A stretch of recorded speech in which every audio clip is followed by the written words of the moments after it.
In 1980, China's economy was smaller than that of Italy.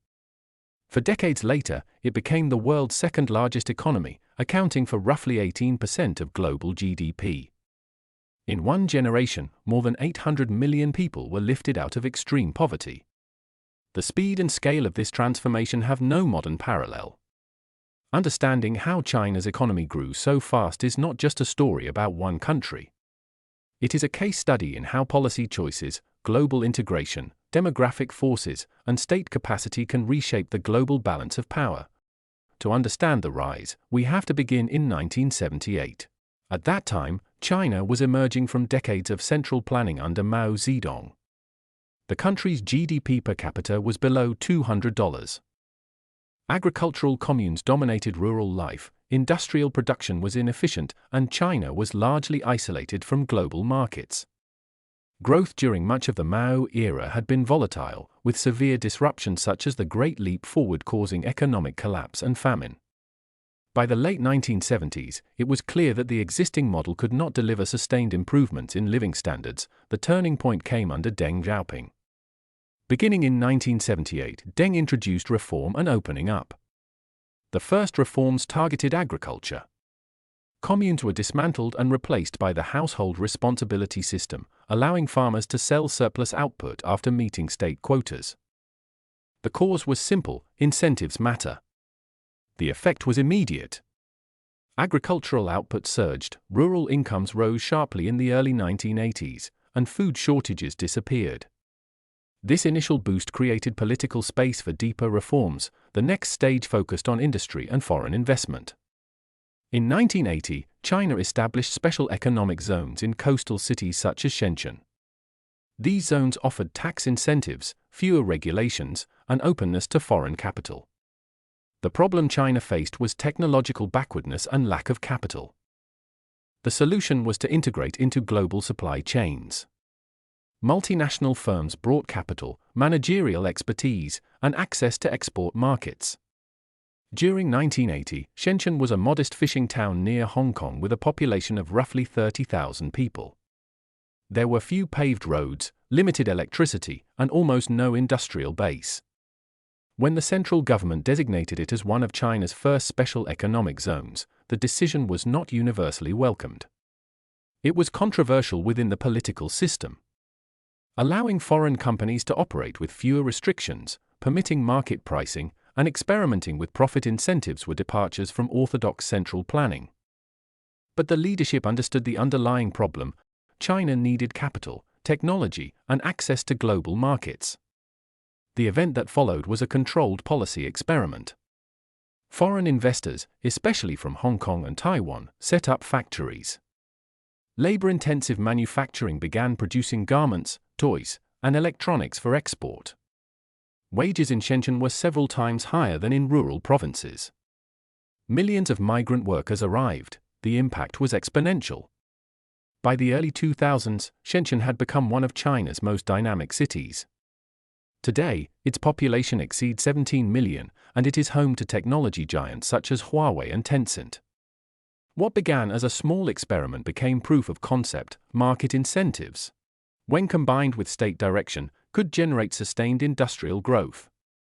Shenzhen was not just a city transformation.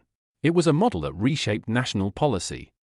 Over time, coastal provinces became manufacturing centers, producing everything from textiles to electronics. Exports as a share of GDP rose dramatically, and by the 2000s China had become the factory of the world. A decisive milestone came in 2001 when China joined the World Trade Organization. WTO accession locked in trade reforms and gave Chinese producers greater access to global markets. The cause was strategic: secure stable export demand and attract more foreign direct investment. The effect was explosive growth in trade.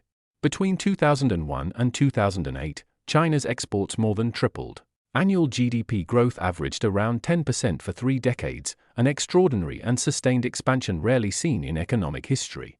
When China joined the World Trade Organization in 2001, it was not merely a trade agreement. It was a structural shift in the global economy. To qualify for accession, China reduced tariffs, opened sectors to foreign competition, and strengthened legal frameworks for trade.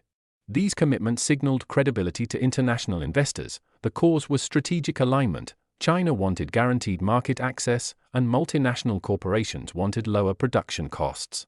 The event that followed was a rapid integration into global supply chains. Between 2001 and 2010, China's share of global manufacturing exports rose dramatically.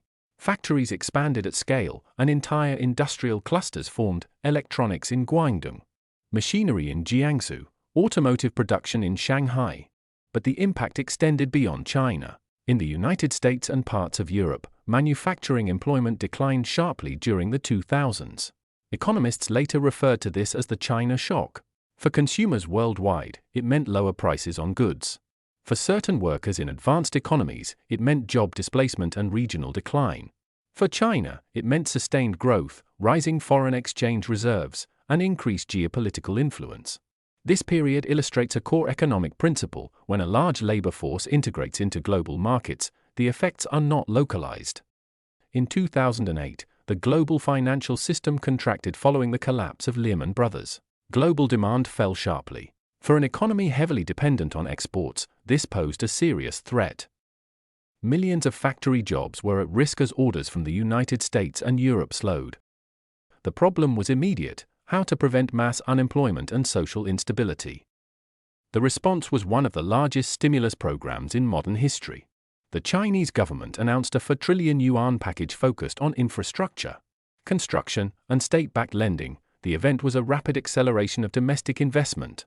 Rail networks expanded dramatically. High-speed rail lines grew from virtually none in 2008 to the largest network in the world within a decade.